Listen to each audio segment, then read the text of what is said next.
आज ही के दिन हमारा संविधान लागू हुआ था। इस संविधान के कारण से हम सभी को समान न्याय, स्वतंत्रता एवं समानता का अधिकार मिला। आज इस अवसर पर मैं बाबा साहेब भीमराव जी अंबेडकर समेत संविधान सभा के तमाम सदस्यों को, जिन्होंने संविधान के निर्माण में अपना योगदान दिया, उनको नमन करता हूँ, जिनकी बदौलत ही आज भारत विश्व का सबसे बड़ा लोकतंत्र व गणराज्य कहलाता है। हम सब के लिए ये बड़े गौरव की बात है कि संविधान में दिए गए जिन हकों का हम इस्तेमाल कर रहे हैं वो डॉक्टर अंबेडकर जी की ही देन है। वोट देने का जो अधिकार आज देश में किसी अमीर को है, वही अधिकार किसी गरीब को भी है। कोई भी व्यक्ति इस अधिकार से वंचित नहीं है। हमारे संविधान में समाज के कमजोर व पिछड़े लोगों को और अनुसूचित जाति के लोगों के उत्थान के लिए जो व्यवस्थाएं की हैं, ये भी बाबा साहेब भीमराव अंबेडकर जी की ही देन है। उन्होंने भारत के संविधान का मसौदा तैयार करते समय ऐसे भारत की कल्पना की थी जहां सभी लोग खुश हों, सभी को इंसाफ मिले और सभी को बराबरी का हक मिले। कि आज हम भारत के संविधान का 76वां गणतंत्र महोत्सव मना रहे हैं। पूरे देश में हमारा संविधान, हमारा स्वाभिमान कार्यक्रम चलाया जा रहा है और ये साल भर चलने वाले कार्यक्रम हैं। हाल ही में प्रदेश की राजधानी चंडीगढ़ सहित सभी जिला मुख्यालयों, शैक्षणिक संस्थाओं में सामूहिक संविधान प्रस्तावना का वाचन किया गया है। और इसी प्रकार से यह जो संविधान के प्रति सरकार की सच्ची श्रद्धा और जो निष्ठा है, ये उसको दर्शाता है। यह युवा पीढ़ी को संविधान की मूल भावना से अवगत कराने की एक अनूठी पहल है, जो प्रधानमंत्री श्रीमान नरेंद्र मोदी जी के नेतृत्व में देश की आज़ादी के बाद पहली बार व्यापक स्तर पर इस प्रकार का संविधान की प्रस्तावना का वाचन हुआ है। आज यह ऐतिहासिक दिन देशवासियों को एक मजबूत राष्ट्र के रूप में आगे बढ़ने के लिए साहस एवं प्रेरणा देता है।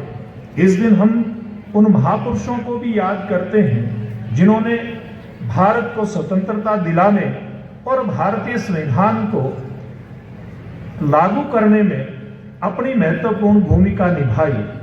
देश को आज़ादी दिलाने के लिए राष्ट्रपिता महात्मा गांधी, नेताजी सुभाष चंद्र बोस, लाला लाजपत राय, सरदार वल्लभ भाई पटेल, डॉक्टर राजेंद्र प्रसाद, पंडित दीनदयाल उपाध्याय जैसे महान पुरुषों ने स्वतंत्रता सेनानियों ने कड़ा संघर्ष किया। राजगुरु सुखदेव, चंद्रशेखर आजाद, उधम सिंह जैसे क्रांतिकारियों के बलिदानों के कारण से ही आज हम खुली हवा में सांस ले रहे हैं।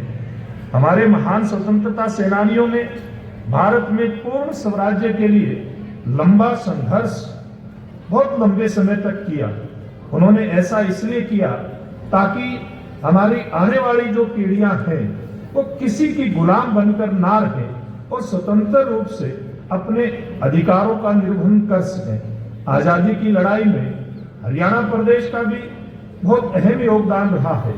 आज भी हरियाणा के नौजवान सेना में भर्ती होना अपनी शान समझते हैं और इसी का ये परिणाम है कि आज भारतीय सेनाओं के अंदर हर 10वां सिपाही हरियाणा का है। ये हम सब के लिए बड़े गौरव की बात है।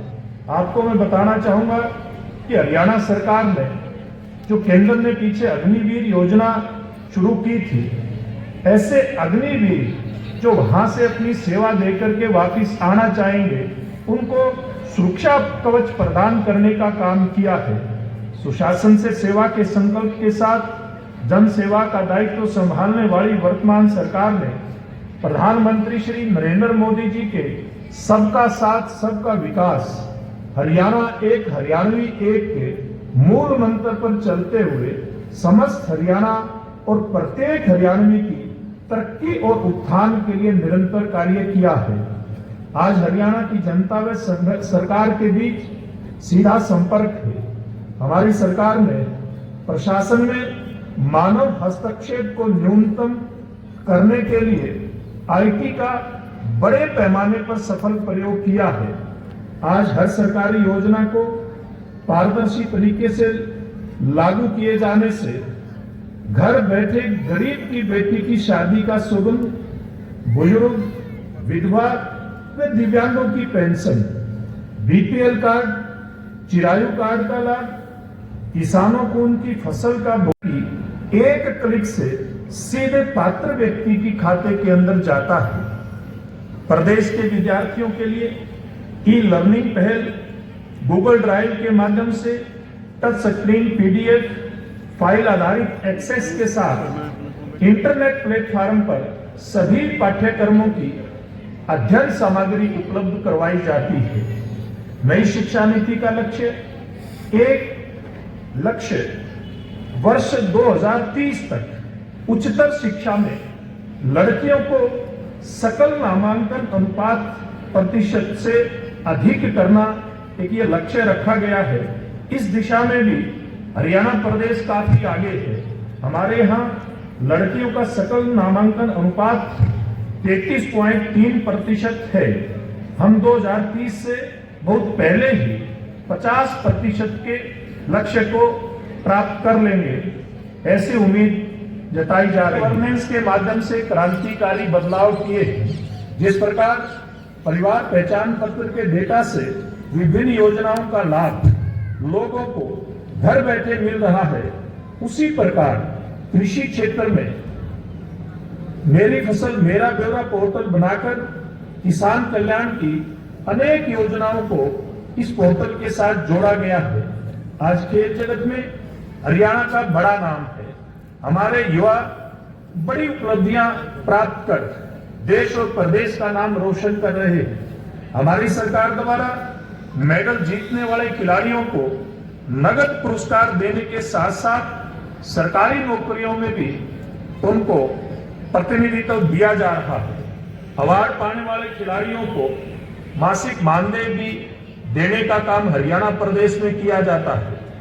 इसी प्रकार से खेल के क्षेत्र में पेरिस ओलंपिक की 2024 की बात करें, हरियाणा के खिलाड़ियों ने देश का प्रतिनिधित्व किया, जिसमें भारत के 6 पदकों में से 5 का योगदान हरियाणा प्रदेश के हमारे खिलाड़ियों का है। इससे पहले टोक्यो ओलंपिक 2020 में हरियाणा के 30 खिलाड़ियों ने, देश के 30 खिलाड़ियों ने जो भाग लिया था, उसमें से 4 पदक हरियाणा के खिलाड़ियों ने जीत करके हमारा प्रदेश का नाम रोशन किया था। हमारे खिलाड़ी अंतर्राष्ट्रीय खेल प्रतियोगिताओं में लगातार पदक जीत करके हरियाणा का गौरव बढ़ाने का काम कर रहे हैं। तो हरियाणा को आज हम कह सकते हैं कि हम खेलों का पावर हाउस बन चुके हैं। इसी प्रकार से एशियाई खेलों में भी हरियाणा का प्रदर्शन शानदार रहा है। हांगजो एशियाई खेल 2022 में भारत ने 111 पदक जीते थे, जिनमें से 28 पदकों का योगदान हरियाणा के खिलाड़ियों का था। राष्ट्रमंडल खेलों में भी हरियाणा के खिलाड़ियों का दबदबा रहा। हमने गांव के विकास में महिलाओं की भागीदारी सुनिश्चित करने के लिए हमारी पंचायती राज संस्थाओं के अंदर 50% महिलाओं को प्रतिनिधित्व देने की व्यवस्था बनाई है। स्वामित्व योजना के तहत प्रदेश को लाल डोरा मुक्त बनाना व महिलाओं के लिए आजीविका के अवसर बढ़ाने के लिए 1/3 राशन डिपो महिलाओं को देने का प्रावधान किया है। अटल किसान मजदूर कैंटीन व वीटा बिक्री केंद्रों का संचालन भी महिलाओं को सौंपने का काम किया गया है। बहन बेटियों को उच्च शिक्षा की सुविधा प्रदान करने के लिए सरकार ने पूरे हरियाणा प्रदेश के अंदर 20 किलोमीटर के दायरे में एक कॉलेज हो, इस बात की व्यवस्था की है। मुझे बताते हुए बड़ा हर्ष हो रहा है कि हरियाणा में सड़कों का जो जाल बिछाया गया था, उनको सुधार करने के लिए और नई सड़कों का भी बड़े पैमाने के ऊपर निर्माण किया गया है। आज प्रदेश का हर जिला नेशनल हाईवे से जुड़ गया है। केएमटी जैसी आधुनिक परियोजनाओं के बाद अब हरियाणा ऑर्बिट रेल कॉरिडोर भी बन चुका है और दिल्ली के सराय काले खां से करनाल तक आरआरटीएस रेल लाइन भी स्थापित की जा रही है। मैं समझता हूं कि हरियाणा प्रदेश में जिस प्रकार से चाहे प्रदेश सरकार के रोडों की योजना हो या नए कि दक्षिण हरियाणा को चंडीगढ़ से जोड़ने के लिए 152D का निर्माण हो, या फिर दिल्ली से जो जम्मू कटरा के लिए एक हाईवे बन रहा है, उससे हरियाणा प्रदेश की कनेक्टिविटी दिल्ली से सुगम हुई है। इसी प्रकार से अमृतसर से लेकर के और जामनगर तक का जो हाईवे है वो भी हरियाणा प्रदेश से होकर के गुजरता है और सिरसा जिला के बीच से ही होकर के गुजरता है। हम लोगों को बहुत बड़ी कनेक्टिविटी इस हाईवे के कारण से मिली है। इन सब योजनाओं के पूरा होने से प्रदेश की जनता को बहुत लाभ होने वाला है। मेरे युवा साथियों को ये बताते हुए बड़ी खुशी हो रही है कि 2024 का चुनाव चल रहा था, उससे पहले हरियाणा सरकार ने, मुख्यमंत्री नायब सिंह जी ने ये प्रयास किया था कि 25,000 युवाओं को रोजगार देने का जो कार्यक्रम है वो चुनाव से पहले पूरा कर लिया जाए, लेकिन किन्हीं कारणों से वो नहीं संभव हो पाया था। तो मुख्यमंत्री जी ने घोषणा की थी कि नए क्रम से इन 25,000 युवाओं को सी ग्रुप की नौकरी देने का काम करेंगे और शपथ लेने के साथ साथ मुख्यमंत्री जी ने उन 25,000 युवाओं को जो रोजगार देने का काम किया। एक बहुत बड़ा वायदा हरियाणा के मुख्यमंत्री नायब सिंह जी ने अपना पूरा उस समय किया था। हरियाणा प्रदेश कृषि प्रधान प्रदेश है। हमारे प्रदेश में 2014-15 में खाद्यान्न का उत्पादन 153.54 लाख टन था, जो कि वर्ष 2023-24 में बढ़कर के 208.80 लाख टन हो गया है, जो हरियाणा प्रदेश के खाद्यान्न में एक बड़ी वृद्धि को दर्शाता है। प्रधानमंत्री श्री नरेंद्र मोदी जी द्वारा 2018 में किसान सम्मान निधि योजना आरंभ की गई थी, जिसके अंतर्गत साल में 3 बार हमारे किसान भाइयों को, किसान परिवारों को 2-2 हजार रुपए की किस्तें दी जाती हैं, जिससे किसानों की समृद्धि के अंदर, उनकी आय के अंदर उनका इजाफा हुआ है।